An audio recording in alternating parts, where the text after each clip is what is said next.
Hello everyone and welcome to Travelling with the Stars. As I chop the music off, I've got to get used to doing that when we're recording this way. And we've got our latest podcast. Hello Karen. Hello Ty. How are you? I'm very well, thank you. That's good. Continue on. What are we going to talk about today? Today we'll take people to the ancient city of Athens and to the top of Meteora. Oh, nice. We get to wear a skirt. We do, but we'll talk about that one later. Righto. So we'll begin the history lesson first. Ding ding. Athens, as we all know, is the capital of Greece. But we can't talk about this city without some introduction to the country. And Greece is situated in southern Europe, as well as mainland Greece. There are over 3,000. 3,000. 3,400 islands or more dotted around the Aegean and Ionian seas. Have you counted them? No, I haven't counted them. I haven't been to all of them yet. Yet. I love the way you say I know yet. that I'll manage all of them. No. It was once part of the Byzantine Empire before being ruled by your friends, the footstools. The Ottomans, the Ottoman Turks for several hundred years. I love it when the footstools show up. They do, they show up everywhere. Greece is surrounded by sea on three sides, the Mediterranean, the Ionian and the Aegean Sea. That's it. All good for a swim. It is. The landscape in Greece can be very dramatic with rugged mountains. Dramatic? Sounds like a movie. Well, it is dramatic. It's got rocks jutting out and upwards, amazing beaches and some flat, barren lowlands in the central areas. Athens should also be your starting point to all that is Greece. You're right, because you can have a night and relax and watch the world go past by eating lots of good Greek food and drinking wine and beer. You can. Yeah. Athens is also said to be the birthplace of Western civilization and democracy. It was a very powerful... it's their fault. Yes. It was a very powerful force in ancient time. Many of our intellectual and artistic ideas are believed to have originated from here. And don't forget politics. Yes. Who could forget politics? We can't. The doctors' Hippocratic oath and architecture and philosophy also came from Greece. The Acropolis is the most famous landmark in Athens. The amazing temples on the Acropolis date back to the 5th century BC. The most famous being the Parthenon, of course. It is.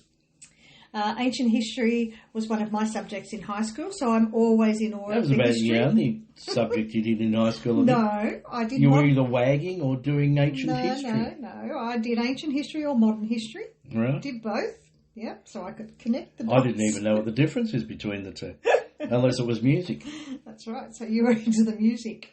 So I'm always in awe of the history that so many European cities have to offer us. Athens has a port on the Aegean Sea, Piraeus, which lies in an arid basin. Also, when you fly into Athens, all you see is white, isn't it? It's just like white rock. Yeah, exactly. It's very barren. How old is Athens? Well, history records it as being 3,400 years old and inhabited from the 11th century BC, even though the Acropolis dates back to the 5th. I think wasn't Athens then. Getting to Athens from any of our capital cities is easy. It will be at least 2, possibly 3 stops for a flight. Or 5 if you're frank. If you're gorging Gons, it could be 5 stops, but we'll talk more about gorging Gons and his 5 stops at a later time. If you choose to fly Emirates, Qatar or other UAE airlines, it's a 1-stop flight. So which is probably a good thing. It's a fast flight on that one. We'll figure that out again next year. Yes. Now, so if you're going to pick up a car and drive yourself... into Athens? Yeah. From where? From the airport. Oh, okay, I get you. People do. You take the A6 toll road for a speedy trip, either in your car or in a taxi. You get run over by a cab. You will get run over. There will be tolls, and the taxi rides approximately takes 60 minutes, depending on traffic, and the cost these days is a flat rate of around €45. As long as the cab's not broken. That's exactly. Or, yes, it doesn't matter about a metre now. The metre can be broken because it's a flat rate. The time goes fairly quickly. There's no rush in Greece, and the taxi driver is generally a wealth of information. He'll tell you his life, all about his family. And how much money they need to live each week. And politics. Exactly. All in under an hour. Yeah. There are Ubers, but they're basically the taxis. Yeah. You can pre-arrange your taxi. The price will be like the price will be better than waiting in the long taxi queue. It'll be exactly the same though as a taxi. The benefit of pre-arranging is that it's waiting for you. And I encourage all my customers, we encourage everybody to pre-arrange transport as much as they can. Yeah, it always makes it easier. If you prefer, there is an airport link train to Athens Central Railway Station. It takes about 45 minutes. Metro services link the city and buses are also available. They take around 65 minutes. However, remember, you're carrying bags, and so sometimes a taxi is the best way to go. I know some people just backpack, and that's probably the easier way around, but for me, I have 2 bags. I'd love to see you backpack. I wouldn't backpack. You couldn't back. Your makeup department would take up a backpack. I don't carry that much makeup, but I just couldn't backpack. I couldn't take around 3 items of clothing. Your first view of the You could for the first morning. Your first view of the city driving from the airport can be overwhelming or amazing, or some people might be horrified. The views of the Acropolis, the beautiful new hotels, the dust on the cars, and building construction is everywhere. Yeah. The ancient, the old, and the new all mingling together with beautiful beaches and resorts on the outskirts. Do not expect a fabulously new city with sparkling buildings, but be prepared for a sprawling city with lots of old. New mix in, but mainly old. Yeah. Which is what its appeal is. It's old. Yeah, exactly. So things to do in Athens. What do you want to do in Athens? Oh, me, sit in a restaurant below the Parthenon, eat lots of Greek food, watch the passing parade, and look at the Acropolis at night and drink red wine. That's right. Sounds like you, gorging gongs, and lunching. And a lot of people. Yes. So lunch a lot also likes that. Let's start with the oldest part of Athens then, shall we? Why not? There are 6 streets off Monastery Square. Off where? Monastery Square. Can you say that quickly? No. Okay. You'll know you're there when you see the tiny shops with all sorts of folk costumes, souvenirs of the monuments, and antique dealers. There's hardware shops and shops with all sorts of miscellaneous items. So it's a mix of touristy and local. Well, the hardware shop. Got that out. What tourist goes into a hardware shop? Oh, you'd be surprised. But these shops are tiny. When you're trying to repair your bag on the run? Oh, possibly. These ships are tiny. Ships? Now I'm thinking about sailing. You are. These shops are tiny, so if you get Not lost... to mention the ships. Use Google Maps on your phone to take you there. It's very easy with Google Maps, isn't it? Yeah, well, it's not easy. Oh, hang on, we do know some people that have lost a ship before. Yes, we do. We won't comment on that. No, we won't. Not yet, anyway. Yeah. When we come to the shipping. Nearby is the Plaka, which is the lower town, and one of our favourite places to visit and to sit. This dates back from the early 1800s. The shops, restaurants, tavernas are all clustered together in small squares. I think the squares were once used for folk dancing, music and food, so pretty much today is the same, except they have now more tourist shops. Music still happens in these squares, especially up the side of the slope to the Acropolis. It's a very busy place, especially in the height of tourist season, which is nowadays, at the moment, still June, July, little bit of August. It's very, very busy. There are no cars to deal with because it's all just walking. Lockdown. So it's very easy to get around. Many open-air cafes and restaurants have cute vine-covered pergolas, or some people call them pergolas. But we call them pergolas. We do. Pergola. Pergolas. Pergola. The US call them a pergola. The tables with checked tablecloths sit underneath the pergolas as friendly staff wait to serve you. Pergolas. A pergola, mate. You'll find ancient Turkish baths here as well, still in working order, so give it a try. A tip here, though. Remember to take your bathing suit if you're shy. I wonder why that is. Did you forget? I did. Well, that's a story for another day, isn't it? I'll take my budgie smugglers. Yeah, I will next time take a swimsuit. There is an easy way to walk up to the Acropolis. Big Turkish man and you and the bollock. That'd be funny. There is an easy way to walk up the Acropolis from the Plaka. We discovered it. Yeah, go out the back way. Around the back. There are 80 steps to the Acropolis, and they are steep and crowded. So if you, and really dangerous. There's no handrails. There's no handrails. They didn't build handrails in ancient Greece. No, and they've not done anything to it to take away from the look.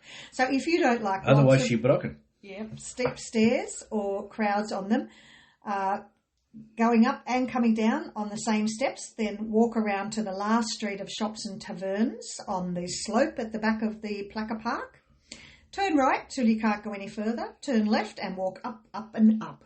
No stairs, it's just a gradual path. Sort of like a local area. No, it looks back over too, some of the ruins and everything, so it's not a bad walk. It's like over some of the temples and some of the amphitheatres. Yeah.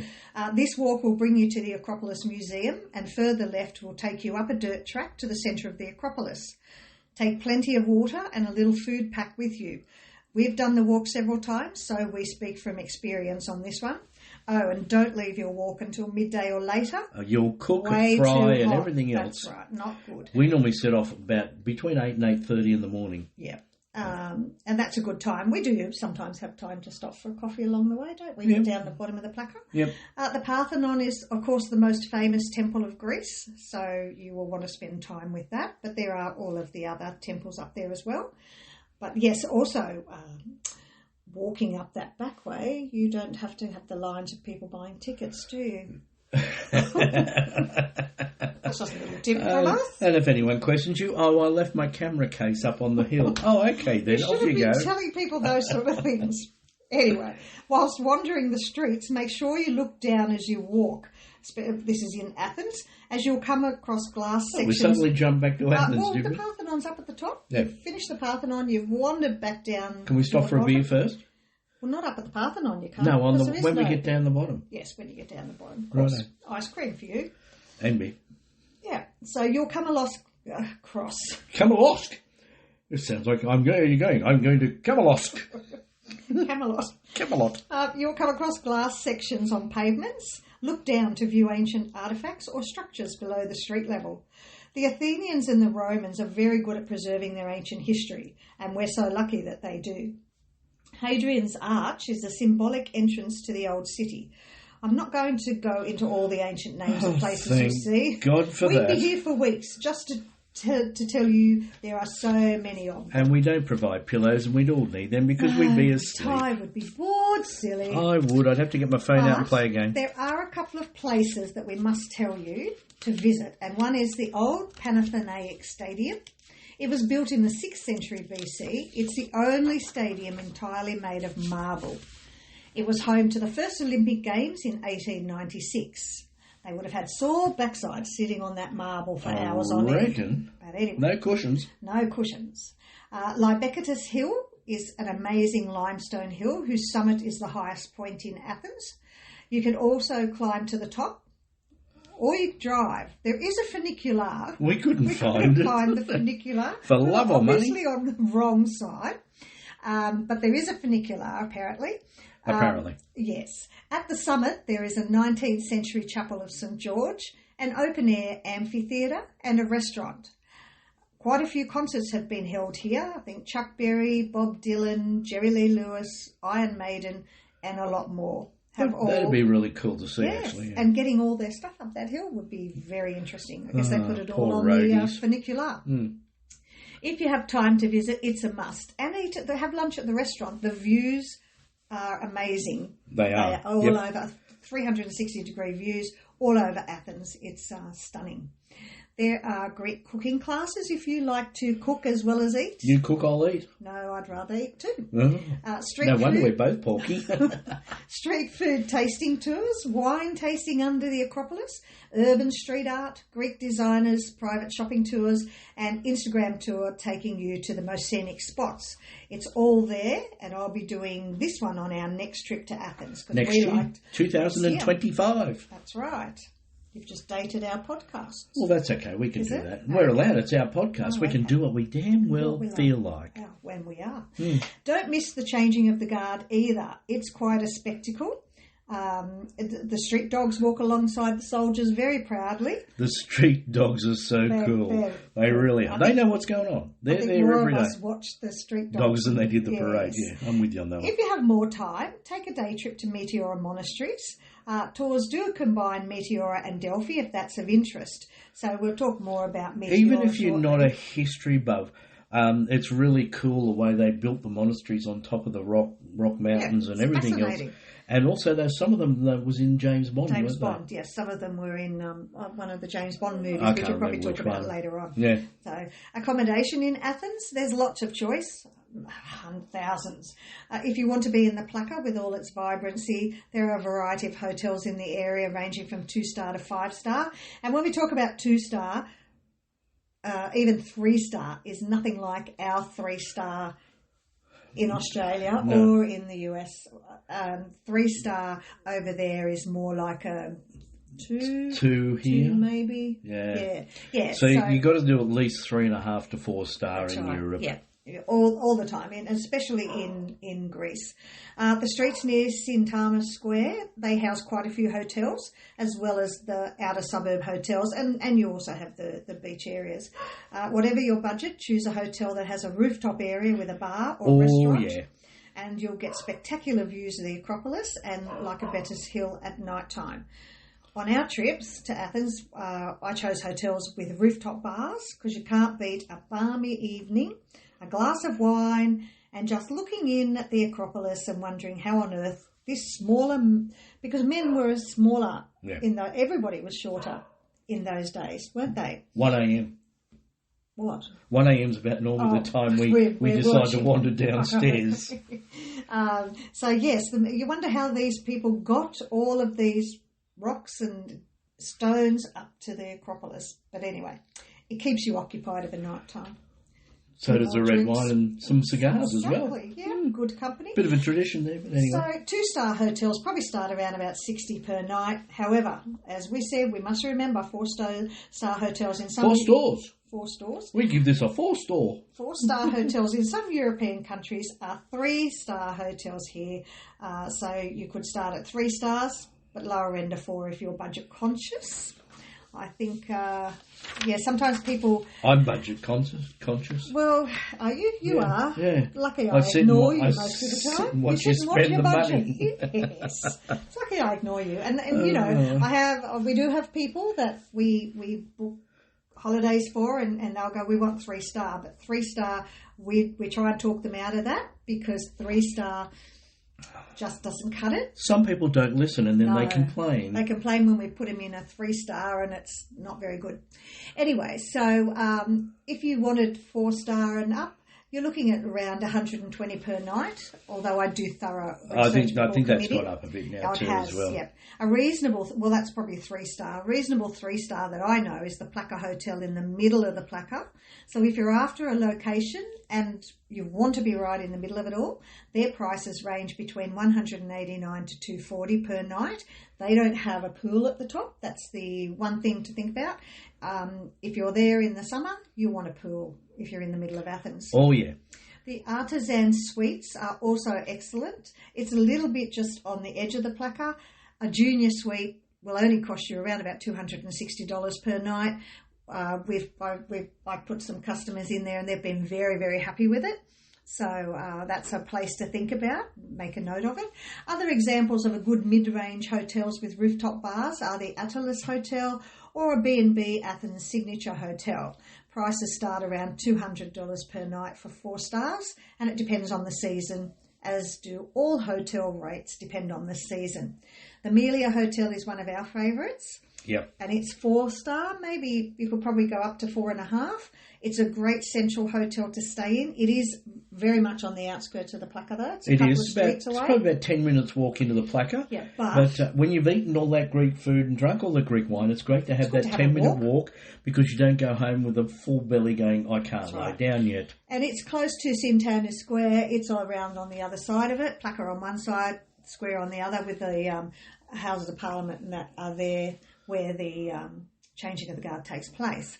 On their rooftop, as Ty said, they have a pool, which of an evening it's covered over and becomes a fabulous outdoor restaurant and bar. It does. And that's where we park ourselves. Accor members have several choices if you're an Accor member, including the Novotel, Athens Gate Hotel. The Pinnacle is also an example of a 5-star hotel, which starts at $400 per night. These are examples, as there are hundreds offering breakfast and other options. So it's just up to you what you feel like. And what your budget is, as Ty said. He has a budget. That, I have my wallet screaming around on the floor, screaming its head off. Well, you have a budget. I just ignore you. Exactly. I have a budget and you take it and kick it away. Well, sometimes people know better. Anyway, food. Too many choices, but here are a couple of places we think you should try in the Plaka. The Capiati Restaurant, Idra Cafe, the Electra Roof Garden Cafe. As we said, roof gardens are great. Mm-hmm. Rooftop Restaurant, Melia Hotel. That was really good food. Like, I mean, nice. Just for the view you put up with the food being average, but the food was really nice fabulous, as well. Yes. The Cave of the Acropolis also has fabulous meals, but this is just a sample you'll find there. Look, there's back-to-back eateries throughout the Plaka. Everywhere in Athens, there's something for everybody. Rule of thumb, if you see some locals there, unless they're the family of the guy that owns it. Yeah, that's right. you know, pretty much the food's going to be pretty good. I don't think we've really had any dud meals in there. And I think it's the same old adage, isn't it? If you see the locals eat in any restaurants anywhere around the world, and there's a few of them, then you know that the food's got to be good. Or cheap. Or cheap, yes. Greece is very easy for the independent traveller.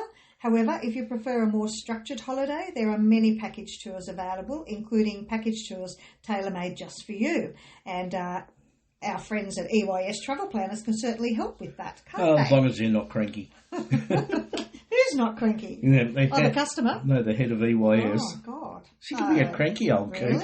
Really? Don't say that. And spends way too much money. As we said, we stayed at the Melia.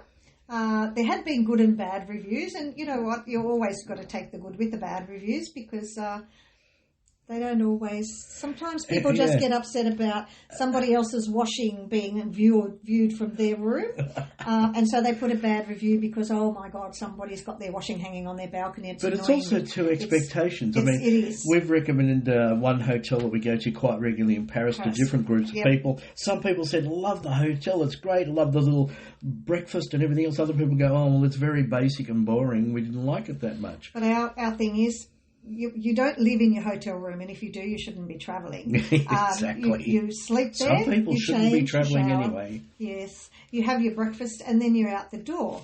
So it's not always, about these 5-star fabulous places because you're not there very often. Anyway, this was my 5th visit to Athens, so I'm well aware it's very old. A little on the decrepit side, dusty and dirty in some places, but it goes along with the character of the place. I was going to say that. That's the character of Athens. Thing. So when you go to Athens, go with, I guess, I don't know, don't go it's with an all open these, mind. Open mind. What was it? 4,000 BC. Yeah. 447 BC, the Parthenon was built. Yeah. So, think about that. And the Greeks are happy. They're a happy group, and they're happy to live amongst all of it. And thank goodness they are happy to live amongst all this history. Or it'd be like Hong Kong or somewhere like that, all these New Age buildings and stuff. No, thanks. Take it as it is and embrace it. Don't go there and then say, oh, it's dirty and it's old, because it is. As we said, the Parthenon was built in 447 BC Getting your fours to replace an existing temple. It was actually replacing something that was existing because the city was inhabited long before that. And the grand old lady of Athens, as we said, says, take me as I am, no airs and graces, no massive skyscrapers. I don't need that. And it doesn't. I'm central to the start of civilization and the Olympics. So some countries have been inhabited for centuries and have not moved forward or have nothing to show for the land being inhabited. But this place... You mean like Australia? Yeah. Has many beautiful artefacts and buildings to show for its long history before and after Christ. Our first stop after checking in to our hotel was the rooftop pool and bar, as I said. And we found Lord Lunchalot reclining on a day bed because he'd got there before us. Gorging Gons was also resting in his room. I don't know why room. We're always there before them. I know, but it must have been that flight, different flights, I think. Plus also too, nothing better. You get off a plane after you've done 2 shuffles. You've been travelling for about 24 hours at least. Yep. You get changed into your boardies, go up in the rooftop pool, jump in, and it just seems to wash everything away, and then lie down on a bed in the sun with a nice cold wine, beer, cocktail, whatever takes your fancy. But you don't go resting in your room. No. But some people get affected by the jet lag, whereas we... What's jet lag? Yeah, that's right. We're lucky, I suppose. I tend to, as soon as I land, I'm going. Yeah, you've got to stay awake all day. Yeah. We relaxed around the pool till closing time, and then we changed for dinner and went back to the rooftop for dining at 8 p.m. And I think that was one of those midnight ones. I think it was. A little tip. I had pre-booked the restaurant a couple of weeks before the trip, thinking we might be jet-lagged and wouldn't feel like wandering around trying to decide on a restaurant for dinner. Just as well I did, because they were booked out. So we just did, we were happy to sit around and enjoy the atmosphere there. So the next morning we took Lord Lunchelot on a whirlwind tour of Athens, showing the highlights as he hadn't been to Athens before. The Acropolis was first stop, where we spent 90 minutes at the Acropolis. Yep. And that was It was a beautiful morning too. It wasn't too hot. We were up there by about 9 o'clock, I think. And it was time for morning tea. Well, it's Of always course. morning tea, lunch or afternoon tea when you're out and about with Lord Lunchelot or the bin chicken alias Gorging Goms. They seem to just eat. We found a spot in the placca for fresh fruit salad and ice cream. The fruit is very tasty. Not to mention the ice cream. All fresh, not refrigerated. Love sitting under the big shady trees, taking in the views, and people watching. That's all the good fun, We can watch that for hours. Yes. Our next highlight was Lycabettus Hill and St George's Chapel. And at night, as I said, this landmark is lit up as much as the Acropolis. We didn't walk this one. This landmark is much higher than the Acropolis. And it was getting a bit hot by then. It was getting hot. Taxi was the only way up. Unfortunately, 3 men... A taxi driver, 3 men and a lady in a small taxi made for a squishy ride. I was seated between Gorging Goms and Lord Lunchelot in the back in a Skoda sedan. Thank goodness the distance wasn't too great, nor did the driver speed. Seatbelts are not mandatory, which was just as well because there was... You didn't need one. You had twin airbags, one either side of you. I had to sit forward because I couldn't fit between them. Should have had a game of corners. Yes. Anyway, cars can only go up so far up the hill, so we had to walk to the top, which we didn't realise. The fare was €6, quite reasonable. We had asked at the hotel how far it was and the best way to go, and of course he said, you could take the train to Ammonia Square station, then walk 25 minutes, but in this heat, taxi is best. We agreed with that. We took his advice. Because his 25 minutes was more likely to be an hour and 25 minutes. As it was, it took 15 minutes from where the taxi dropped us.